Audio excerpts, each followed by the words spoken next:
اگر شما جدید هستین و برنامه‌نویسی و هیچ از برنامه‌نویسی نمی‌فهمین و از صفر شروع می‌کنین، من به شما توصیه می‌کنم که برین از پایتون استفاده بکنین. چون پایتون بسیار ساده است، اما ساینتکس‌های بسیار واضحی است، مثل جاوا بسیار مغلق نیست.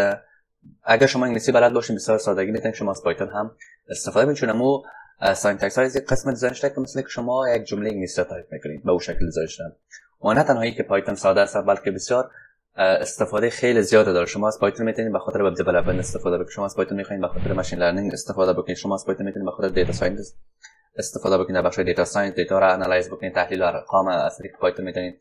و همچنین لایبرری های بسیار زیاد داره، شما میتونید از لایبرری هاش استفاده بکنید. یک کامیونیتی یا یک مثلا یک فورم بسیار کلان داره که زیاد دیولپرها هست که اگر شما در کدام بخش پایتون با کدام مشکل برمیخواین، شما میتونید پورا گوگل بکنید و بسیار با آسانی شما میتونید که به اون مشکلاتتان جوابات یا پاسخهای بسیار قانع بعد از بیان توسط پایتون.